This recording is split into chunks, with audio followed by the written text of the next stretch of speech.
Today I'm going to take you on a journey of how we've used a model system to interrogate a process about chromatin, the microenvironment around DNA, and how by using an organism, a model system like C. elegans, we use this as a way to understand the physiological mechanisms of how this enzyme works. And then we began to interrogate the same types of questions in human cells. And then through a large collaborative effort with Gady Getz and a variety of others, we've now moved this into the space of cancer genomics. And then ultimately our goal now is of clinical collaborators here, we're going to start moving this into the context of looking at drug resistance and so on, which I'll begin to highlight as we go through. But the main point for this story is here. It's illustrated in these two different ways. I like this one as a rendering better, but what I'm going to tell you about is how we've identified an enzyme, and it's, I think, the first documented enzyme in the human genome that is able to actually cause site-specific copy regulation. And it results in the generation of amplified regions of very specific regions throughout the genome, and many of which have been implicated in drug resistance in multiple myeloma, ovarian cancer, and a variety of others as well. And so what I'm going to tell you about is how this enzyme, which is a lysine demethylase, which modulates that microenvironment around the DNA, what it does is it allows you to get specific fragments or specific regions. And so here's a picture that basically depicts this. Here's the two parental alleles, and then you see this unique region that's gained. Before telling you about any of this, I have to really highlight the functional unit of the lab. It's this core folks here. Without these people, I wouldn't be able to tell you anything. This has been primarily pioneered by an outstanding postdoc in the laboratory. We've had incredible collaborators from Nick Dyson's lab, Gady Getz's lab, and a variety of others as well. So since this really hasn't been introduced here, and you're going to hear some more work coming from new therapies targeting the epigenome per se, I want to kind of highlight some things to think about. Chromatin is a highly ordered structure. It's a nucleic acid. Basically, it's your DNA. It becomes wrapped and packaged in this very dense, protein-rich environment. In this very nucleic acid-rich protein environment, you create like a very specific microenvironment, and it creates a very specific structure. So there's two features that I want to highlight as we go through. Is classically when people think of the epigenome or they think of the nucleus, the first thing that's thought about is the gene and the gene control mechanism, that genes are on or genes are off, and then in disease or development, you turn these things on and off. But what I'd like to do is highlight something that's very important here, is that you also have this other key aspect of the genome, which is the structural integrity, or you'll hear me refer to as more of an infrastructure. So you have chromosomal morphology, you have the chromosomes take shape, they have very distinct patterns, and also it's the combined efforts of these two events which result in proper gene control. They also then result in cell fates, tissues, and an organism. At the same time, in cancer, what happens, and we often think about this because many of the activators or regulators or repressors we think about alter genes involved in oncogenesis, they alter specific genes. But we know that in cancer, one of the major features is this hallmark of chromosomal instability, aberrant chromosomal events. And so what I'd like to do today is paint a picture for you that illustrates that there are enzymes that are very important in modulating genes. But there are enzymes that are very, very important in this infrastructure. And that those enzymes may actually play key features in setting up this massive instability or the initiating events of instability that could result in drug-resistant models or potentially lead us to think about novel therapeutic application. And so just to highlight this top panel kind of shows you a textbook view of what we typically think about when genes. If I say genes, and we think about epigenomes, or we think about epigenetics, or chromatin regulation, the first thing that comes to mind typically is how did the methylation or the regulation of histones, or that environment around genes sit? So there's often certain modifications which are linked to active regulation, such as this lysine 4-trimethylation. There's those that are linked to repression. Here, notice that the lysines are very exquisitely specific. And this is something, if you don't take anything else home from this talk, it's that not all lysines within these proteins are created equal. They're all different. And they're linked to very specific consequences. In addition, the degree of methylation on these residues can give you very different and distinct outcomes. And so where they're physically placed is also very important. So for example, if you slide over this modification into the body of a gene, you find that it's typically linked to active transcription and induced genes. Then there are others that are restricted to the 3' end. But this is only for coding genes. This is representing, as we look at the genome, about 1%. What about the rest? There are many different other places. And so what you find is that there's clear positions in the genome, such as heterochromatin, which is this dense structure in this electron micrograph, which is on the periphery in this inner area. Then you have this gray space, which is your reuchromatin region. And these are marked by distinct methylation states, distinct lysine residues that are methylated. In this case, heterochromatin is marked and it'll always be red in the resume near the top. Euchromatin is always green. It replicates later. It copies its DNA later. It's highly enriched in K9-trimethylation on this particular histone. And more importantly, it's highly decorated with a very specific set of heterochromatin proteins, which help create this dense environment. Whereas if you look at euchromatin, it tends to have differential levels of these two modifications or this binding protein. And these typically replicate earlier or later, depending on kind of what the environment is around it. Now, what happens, though, is they're not just important in modulating genes or potentially in implicating in when you replicate your DNA, but they also play key features in this structure as well as a chromosome. Because if you mutate enzymes that are very important in modulating methylation on these lysines, you'll get telomeric fusions, you'll get breaks, you get increased cancer risk. And so what it begins to tell you is that by modulating a series of modifications linked to this kind of structural integrity or the kind of zip coding of the genome to specific regions, you can also start to influence the disease. So what is my laboratory interested in? We're interested in this more global question of how is it that chromatin regulators as well as non-codings, which I don't have time to talk about, how these two kind of function together to allow a mother cell to give rise to two daughter cells, and in this process partition regions of the genome such as heterochromatin and euchromatin to the exact same place. At the same time they're repositioning that genomic sequence into the right place, they're also coordinating when those genes are turned on, when those genes are turned off, but also when that DNA is copied. So you can imagine, you can visualize RNA being generated through RNA polymerase as one major train. You take DNA polymerase and the generation of the DNA as another major train. If you dysregulate these two events and you don't regulate them properly, it's like two colliding trains, which is not very good for the cell. And so we're very interested in understanding, how does that microenvironment, that chromatin state influence this? Because ultimately we believe this is going to give us key insights into genome stability, cell cycle control, and also how cells are actually monitoring or activating or repressing DNA damage response pathways. And so we kind of got into this because the enzymes that we're looking at are very important in modulating heterochromatin, that highly dense material that replicates later.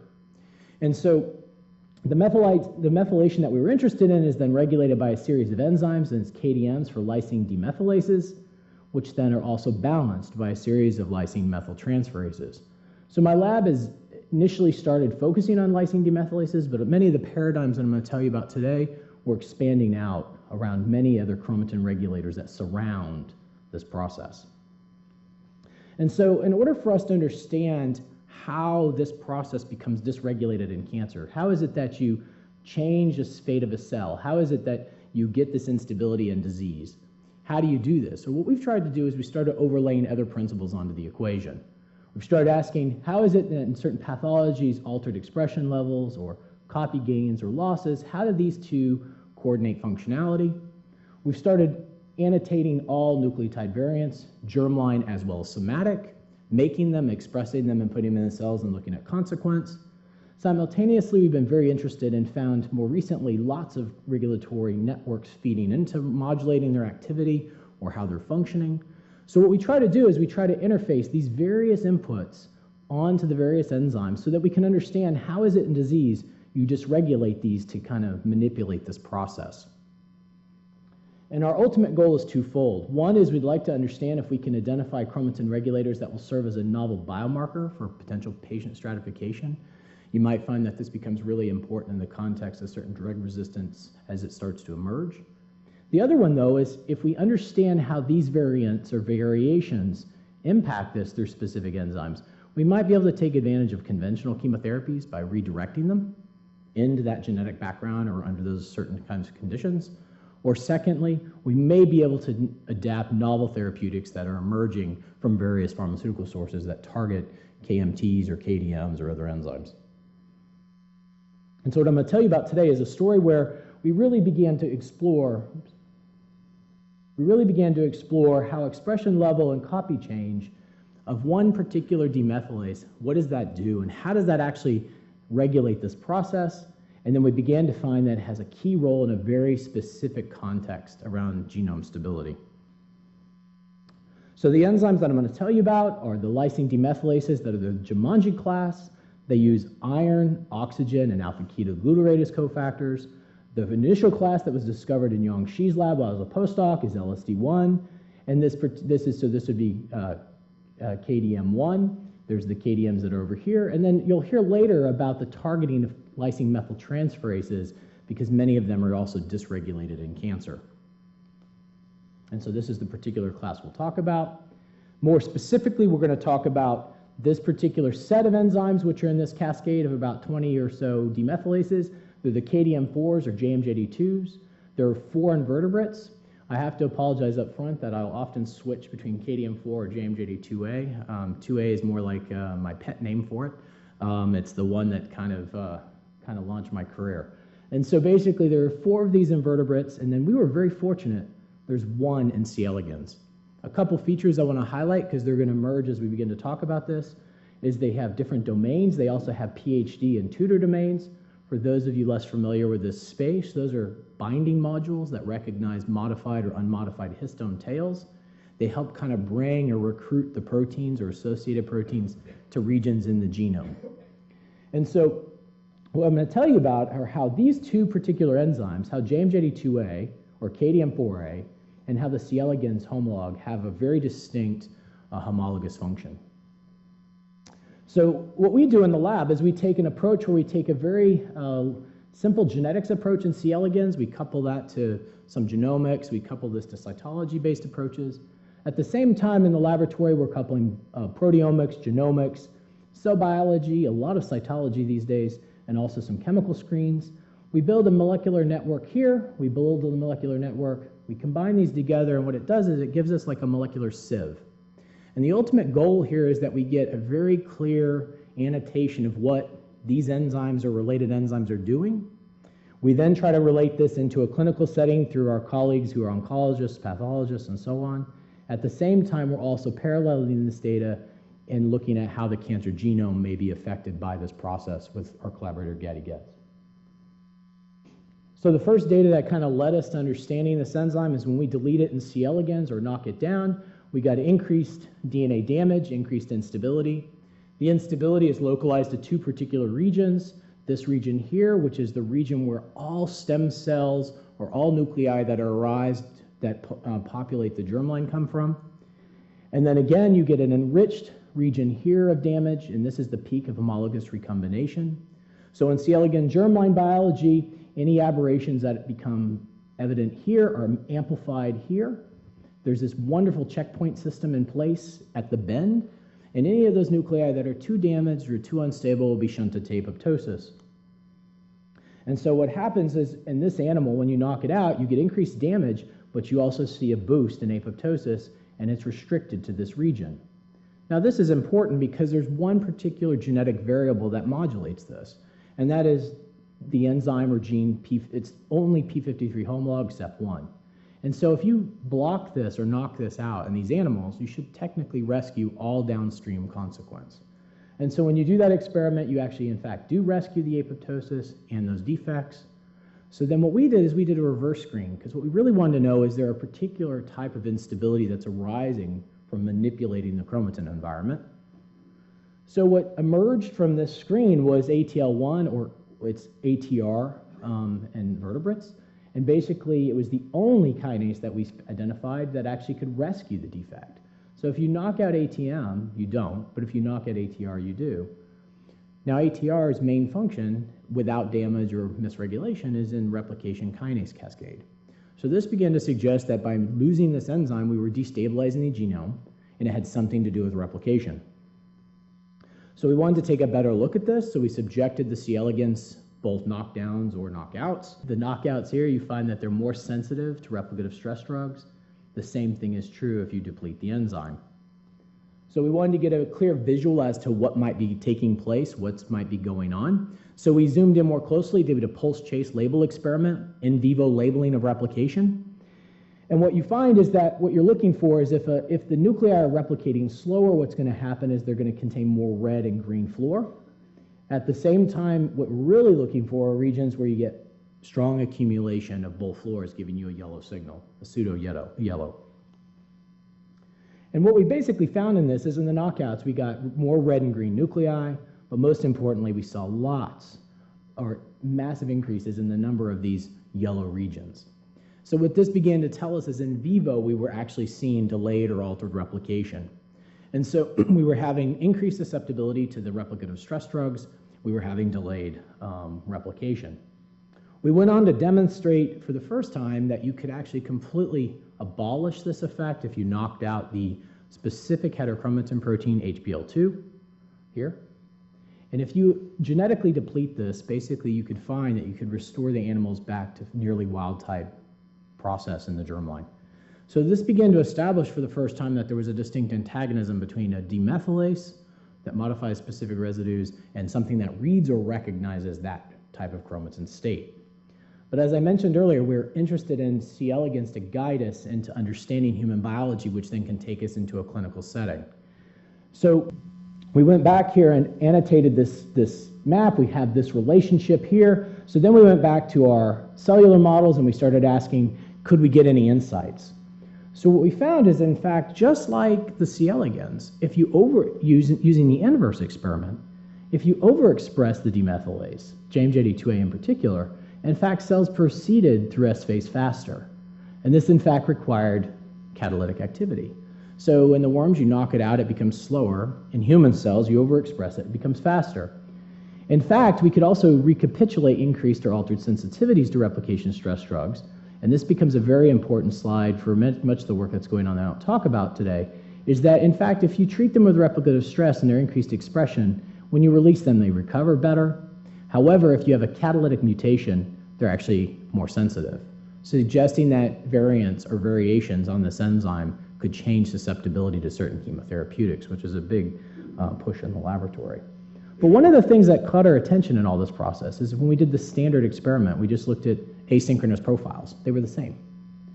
Now, when you overexpress the enzyme, they're faster through S, but yet their cell cycle profile is the same. This began to suggest to us there was a delay. And so when doing the rest release experiments, we noticed it was somewhere in G2M. So now this opened up a question for us. Is there some type of aberrant event that's going on there? So we had established a model where we could modulate replication timing through heterochromatin displacement in C. elegans. We had the exact same phenomena going on in human cells. We demonstrate that the regulation of this process is critical. But there was something that must be going on because the net proliferation was identical when you overexpress the enzyme. So we wanted to ask, are we actually destabilizing the genome? And what's happening is that's where your checkpoint activates and you start to get this arrest profile. So our first experiment, which actually when we did this was kind of slightly disappointing, we took cells that were diploid but transformed. We took them over a span of about a year, year and a half. We did Sky, G-banding, and what we found is that they were perfectly fine. There was no major genomic aberrations that were observable by these type of methodologies. At this point, the two people who were actually helping, the postdoc in my lab and a postdoc in Nick's lab, were like, okay, well, what should we do here? Well, we then went on to ask a simple question. Well, maybe it's not that we're affecting globally, but since the demethylase is regulating timing of replication and regulating specific regions, especially heterochromatic regions, maybe there's a massive destabilization in those positions. So the first series of experiments that were done were these. And trying to tell two postdocs that come to you with all these commercial centromeric and telomeric probes that we should really go after a different region, it was quite remarkable. They actually did do this, and it was like, okay, we're going to do one more set. But what you see here is when you look at this, they're flat. There's no major changes at these centromeric or telomeric regions. However, when we looked at a cytoband that when we looked at our chip data, we found massive enrichment for, we found that we in fact were getting copy gains of this specific region and the demethylase background. Now these were stable cells. They're expressing moderately over endogenous levels, so 1 to 3-fold. Now this could be some genetic twist, it could be some strange aberration. So we went on to do the following experiment where we introduced transiently. Now this is really important. Many of the experiments I'm going to tell you about, we introduced the enzyme transiently under 24 hours. So it's only one complete cycle. And we transiently introduced the enzyme, and when you do this, you can create the gain. And in this case, the red is the region of interest, the 1q12, and this black is a different centromeric probe. And when you introduce a catalytic mutation of this, actually you lose it. It doesn't create the gains anymore. If you delete recruitment modules, such as the Tudor domains, you actually don't have it anymore. So now we had a transient enzyme that could go in, create a site-specific gain of a region of the genome. It required catalytic activity, and it required a chromatin binding module. So then we went on to ask, is this just a function of complete alteration of this methylation state? Because one idea would be that if you put in an enzyme in that removes these methylation states or alters this chromatin structure, it could create the event. So we put in the other family members, and what we find is the only member that could do this is KDM4A, not the other family members. So it allowed us to identify a very beautiful intrinsic specificity. So then it could be that, the magic question is this actually happening at the DNA, around the DNA? Is it through that chromatin environment? So this is where a collaboration with David Alice became essential. We teamed up with David Alice's group, and basically you introduce a methionine in the lysine position, and this will inactivate the methylation on that residue. So we introduced this in the lysine 9 position, we introduced this in lysine 36 position, 27, and we mutated other residues. And when you introduce these transiently, now this is important, we infect cells, we harvest under 24 hours. So we're looking at one set of division. What you find is that K9 loss or K36 actually both create site-specific copy gain. And to highlight this point, we have probes in 1q23.3, 1q the telomere. So you can see that we're not affecting all of chromosome 1. It's a very specific site. And so by altering the 2 substrates for this enzyme, we could create copy gains or changes of 1q12.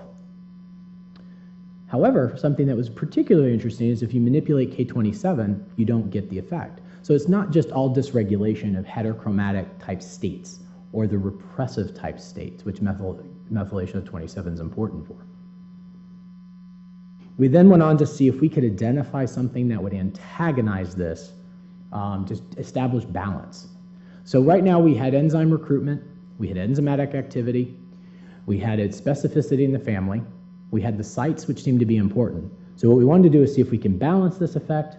So we then introduced every single K9 methyltransferase that has been shown or documented, and we found that only one of them to date can actually counterbalance the demethylase, and when you put them in together, you can actually block or rescue the 1q12 gains.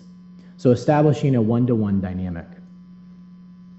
We then put in the heterochromatin protein, the one that is the ortholog or most similar to the C. elegans version. And what we find is just like what we had previously shown, where it could rescue the faster S that this enzyme creates or that faster replication or altered timing, we could demonstrate that by putting this in, and I like to think of it more as a helmet. It basically can block or protect against the demethylase, and it once again can rescue the defect. So now what we wanted to do is ask, when are these copies gained?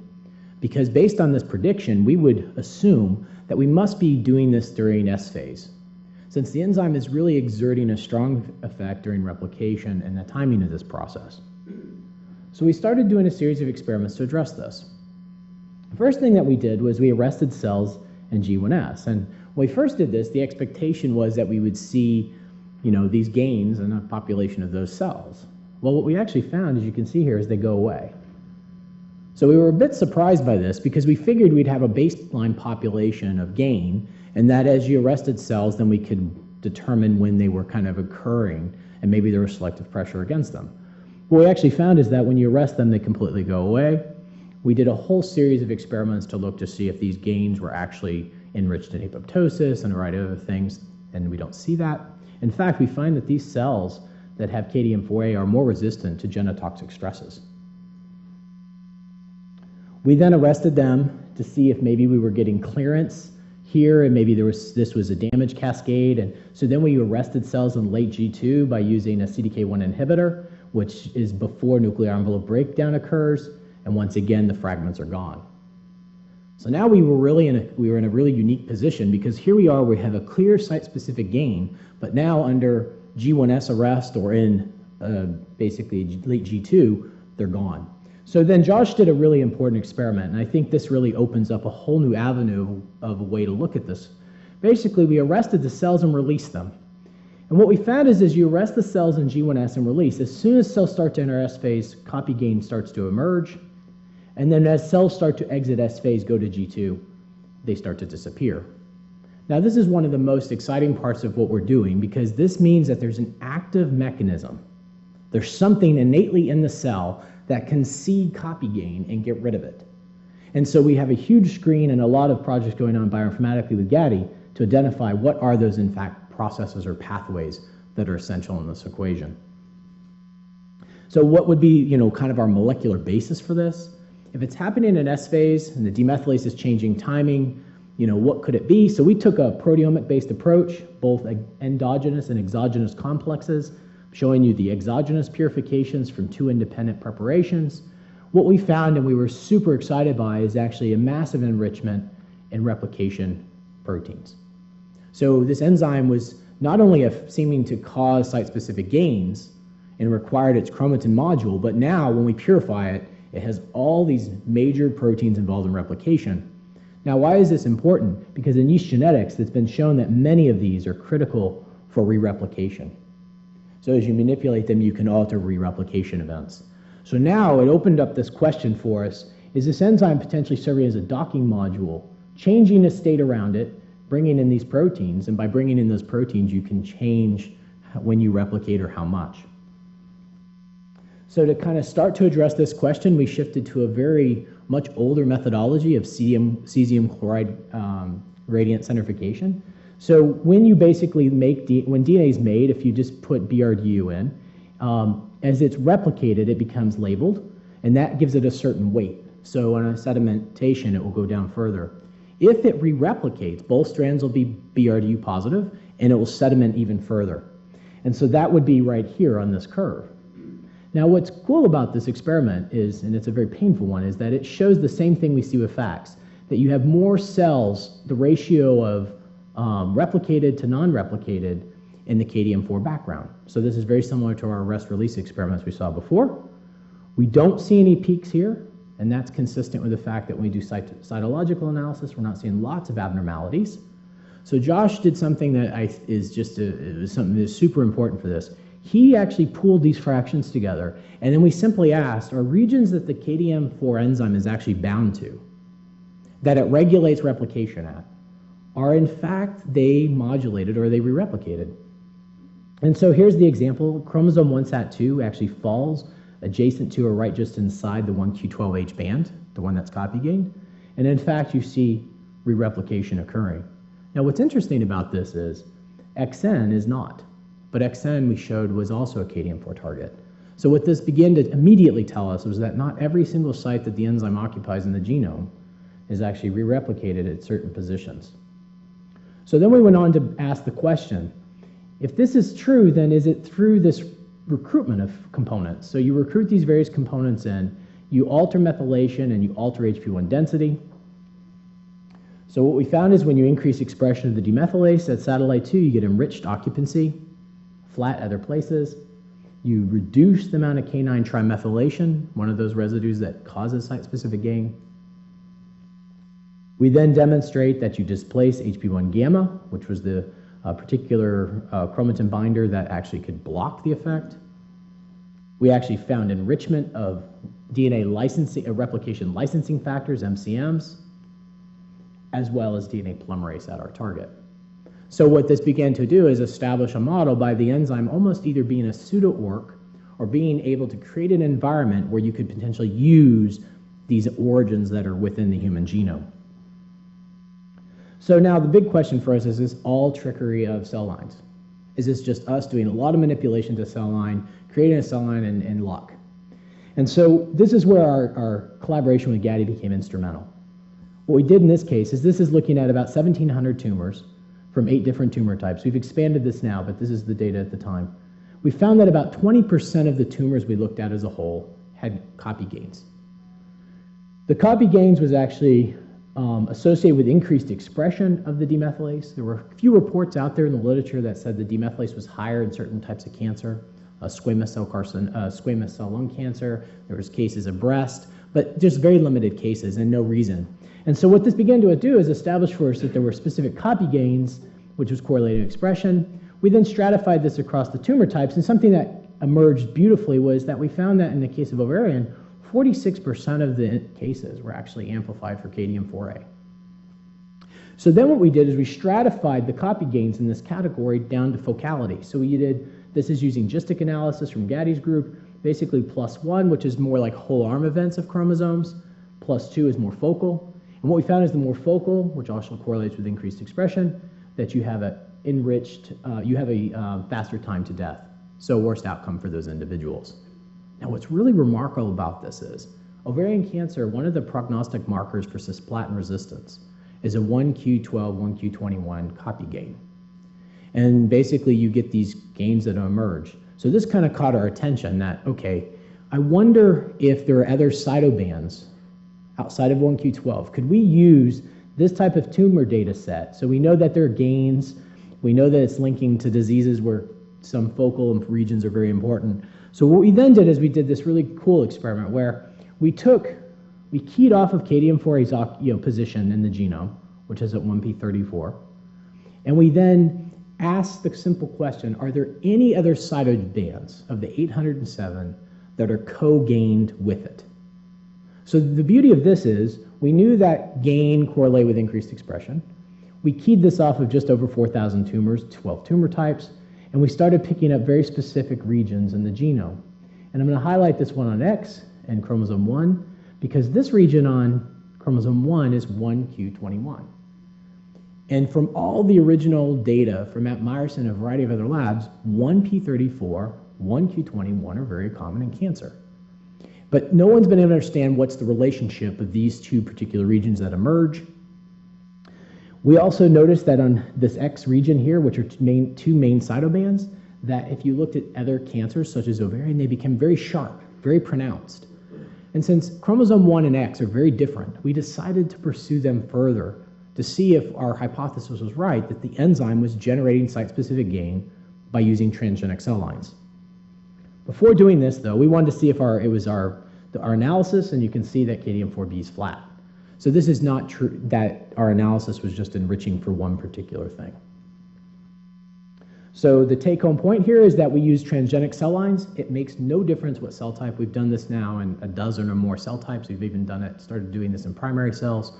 And what I can tell you is if you introduce the enzyme, you can get site-specific copy gains of the regions. And in fact, we used probes tiling across this region to 1q23, which is where it falls off statistically. And we find that you, in fact, can get site-specific gains of the regions, which return to baseline. So there were site-specific copy gains. Now, one possibility is that this is an entirely amplified region. The whole region is amplified. But by tiling across it, we could do a comparative analysis and take a look at this. And so what I want to draw your attention to here is, here's an example where we have, with the 1q12 probe, they're co-gained, and you can see they're together. However, with the 1q1221, which is this boundary going into 0.1, you see that here's a cell that has 3, but this one only has 2. So what this began to tell us is that there was heterogeneity within the cell population as well for the copy gains. And those of you that know pathology and look at some of the data that's out there, you'll notice that there's a degree of heterogeneity that occurs for copy gains in many tumors. And so what we begin to wonder is that heterogeneity actually something by manipulation of chromatin states, or something that's being regulated, or is proliferation playing an impact, for example? So we then looked a little closer at this, and we looked at another probe, which is in 1q21.2, which is right here at this dark side of band. And you notice that 1q12H and 1q21 are mutually exclusive. So if you sum all these regions that we ended up testing, the take-home is that it encompasses all of S phase, and that these copy gains are occurring during this process of replication. We then wanted to know, is this actually something that's inside or embedded in the autosome, or is it there? Is it co-traveling? Where is it? So we teamed up with Christina Montagna at Einstein, and we did this interface chromosomal paint for chromosome 1, which is in green. And then we used our 1q1221 probe. And what you can find here is that here are your two mother and father alleles basically lighting up. But what we always find is that we get this either periphery or somewhere in this space, but we never see this gain occurring in the green territory. And so this is very consistent with the model by which you're generating these re-replicated fragments, which are then turned over. So we went on then to ask it a little bit further and probe this a little deeper. We wanted to know if the same mechanism that we saw at the 1q12 region was happening here. So we ended up doing the same type of analysis where we looked to see if there was increased occupancy, and at all the targets that were re-replicated, you had increased KDM4A occupancy. At all the targets, we displaced heterochromatin. At all the targets, you increased licensing recruitment as well as DNA polymerase. So basically what we established in this model was that you could misregulate an enzyme specifically that could go in and perturb a methylation state, which would result in your ability to cause re-replication in very specific domains or regions in the genome. What this also begins to stress is that there's a particular chromatin environment that surrounds certain loci that are important for preventing or allowing re-replication or allowing site-specific copy gains. And we also know that this process can in fact be balanced by other factors, opening up the possibility of druggability or the ability to reverse or block the process. So some highlights from this work is that the KDM4A enzyme, the lysine demethylase, is overexpressed. It does not cause major chromosomal instability as some might have predicted. KDM4A is overexpressed and promotes site-specific copy gain and re-replication. This can in fact be balanced by reestablishing Suv39 or HP1 gamma. And something that's really intriguing is that you can manipulate K9 or K36 methylation status and generate the same phenotype, which would suggest there are probably other enzymes out there that can do this process.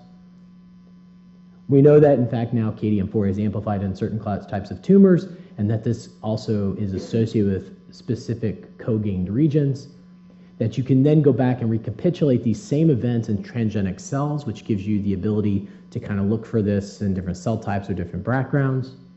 And probably the coolest part, I think, is that it demonstrates for the first time that there's actually an enzyme capable of directing site-specific copy gain. So now this process of just random selection of regions, it's probably partly true in certain cases, but this also opens up another avenue of putting a name and a face together for a process. So, thanks.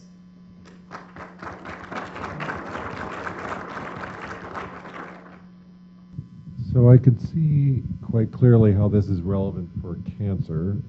I can't quite appreciate why the organism has this mechanism.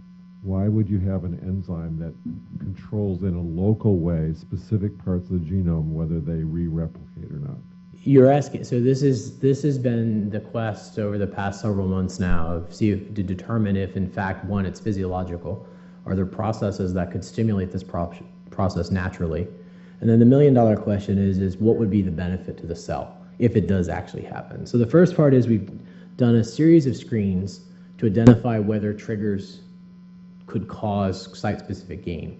And to answer that question is yes, we can actually see that there are certain input signals that can come into a cell and you can drive site-specific gain. So we believe actually this is a physiological process that does occur. The second part that we've started to look at is what would be the benefit. So if you look at the literature around 1q21, especially in ovarian, one of the things that people have noticed is that certain genes, anti-apoptotics in particular, or pro-survival genes, become upregulated when they're in those cytobands. So one possibility is that under certain conditions of stress, cells have come up with a way to generate these regions to handle those events, or certain physiological input signals, they can generate these events. And so what cancer has done is they basically use that system to protect itself. So that's one possibility. The other one, which is my more fanciful world, is that DNA fragments themselves are really important, in the sense that DNA fragments themselves can kind of agitate the cell and almost create an internal immune response. The cell becomes agitated, it can increase its p53 levels, or it can increase its damage response pathways and be ready to deal with those consequences. Consistent with that notion, if you take a diploid cell that's got stable p53, what you find is that you increase the stability of p53, but it's not to the level that it would be if you give genotoxic stress. So, and it still allows it, when you put genotoxic stress, to ramp up all the downstream cascades. So these are two possibilities, and these are two areas that the lab is actively interrogating. Bruce? So one implication of this would be that the cell is constantly over-duplicating certain areas of the chromosome or of the genome, so that in the event of stress it can protect itself.